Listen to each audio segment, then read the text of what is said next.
मैं हूं शीतल राजपूत। क्या बीसीसीआई अध्यक्ष पद से एन श्रीनिवासन का काउंटडाउन शुरू हो चुका है? बीते 24 घंटे में हालात जितनी तेजी से श्रीनिवासन के खिलाफ हुए हैं, उसे देखकर यह तय माना जा रहा है कि रविवार को श्रीनिवासन साहब कुर्सी छोड़ने के लिए मजबूर हो सकते हैं। बीसीसीआई सचिव संजय जगदाले और कोषाध्यक्ष अजय शिर्के के इस्तीफे के बाद बोर्ड की इमरजेंसी मीटिंग बुलाई गई है, जिसमें कोई बड़ा फैसला होगा। इसकी उम्मीद आईपीएल कमिश्नर राजीव शुक्ला और बीसीसीआई के उपाध्यक्ष अरुण जेटली जता रहे हैं। लेकिन सबके जहन में ये सवाल हलचल मचाए हुए है कि आखिर श्रीनिवासन के खिलाफ अचानक माहौल कैसे बदल गया। आज बीच बहस में हम बात करेंगे बीसीसीआई में बगावत की इनसाइड स्टोरी की, जिसमें श्रीनिवासन के खिलाफ बेहद अहम भूमिका में नजर आ रहे हैं बीसीसीआई के पूर्व अध्यक्ष शरद पवार। श्रीनिवासन जिस चक्रव्यूह में फंसे हैं, उसे देखकर यह सवाल खड़ा हो गया है कि क्या श्रीनिवासन को शरद पवार ने पटखनी दे दी है।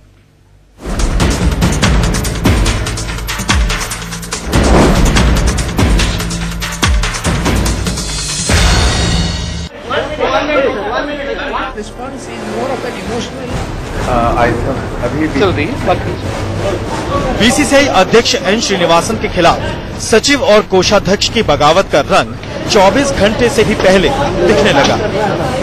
बीसीसीआई के जो सदस्य अब तक श्रीनिवासन के नाम पर चुप्पी साधे हुए थे, उन्होंने अचानक श्रीनिवासन के तख्ता पलट का काउंटडाउन शुरू कर दिया। Wait for a day and you will hear something significant today. हर कोई चाहता है क्रिकेट की छवि में और सुधार हो, और इसीलिए बीसीसीआई की एक मीटिंग बुलाने के लिए मैंने बीसीसीआई के सचिव और अध्यक्ष दोनों से बात की है, और वो दोनों जल्दी ही एक मीटिंग बीसीसीआई की कन्वीन करने के लिए राजी हुए हैं। मिस्टर श्रीनिवासन ने कल वर्किंग कमेटी की मीटिंग बुलाई है और उसमें कोई घोषणा होने की संभावना है, तो मुझे लगता है कि कल तक आप लोगों को इंतजार करना चाहिए।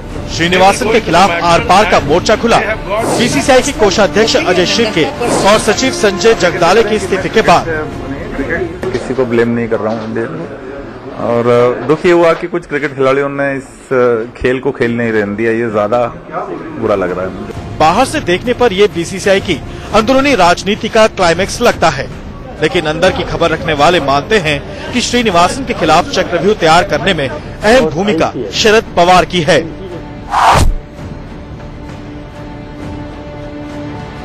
माना कि शरद पवार इन दिनों बीसीसीआई की सक्रिय राजनीति में नहीं है, लेकिन सच्चाई ये भी है कि श्रीनिवासन के खिलाफ बीसीसीआई की राजनीति पवार के सामने आने के बाद ही गरमाई।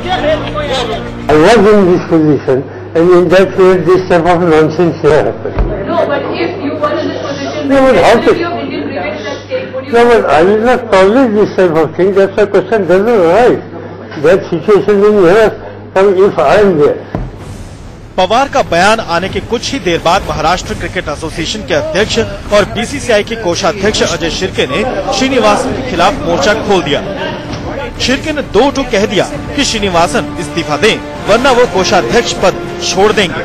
अब बड़ा सवाल ये है कि क्या श्रीनिवासन के खिलाफ शरद पवार का बयान शिर्के के लिए एक्शन में आने का संकेत था? बीसीसीआई की राजनीति समझने वाले मानते हैं कि अजय शिर्के शरद पवार के बेहद करीबी हैं। पुणे के बड़े कारोबारी शिर्के लवासा कॉर्पोरेशन में इंडिपेंडेंट डायरेक्टर हैं, जिसे फायदा पहुंचाने के आरोप में शरद पवार घिरे थे।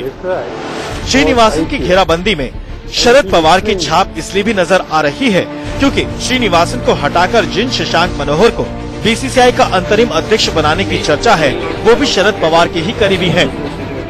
शशांक मनोहर को बीसीसीआई अध्यक्ष पद पर शरद पवार ने ही बिठाया था। वैसे तो श्रीनिवासन भी एक जमाने में शरद पवार के ही खेमे में थे, लेकिन हाल के कुछ दिनों में दोनों के बीच दूरियां भी बढ़ी और तल्खी भी। श्रीनिवासन खेमा तो उनके दामाद की गिरफ्तारी के पीछे भी शरद पवार का ही हाथ होने का आरोप लगा रहा है। ऐसे में अब ये चर्चा आम है कि क्या शरद पवार ने श्रीनिवासन को बीसीसीआई से किनारा लगाने का इंतजाम पूरा कर लिया है? इसका जवाब जानने के लिए अब सबकी नजर चेन्नई पर टिकी है, जहां रविवार को बीसीसीआई की बैठक में यह तय होगा कि श्रीनिवासन अपनी मर्जी से पद छोड़ेंगे या फिर उन्हें हटाने के लिए बीसीसीआई के सदस्यों को लाना होगा अविश्वास प्रस्ताव। मुंबई में सत्य प्रकाश और दिल्ली में अजीत श्रीवास्तव के साथ राकेश कुमार सिंह, दिल्ली, इंडिया न्यूज।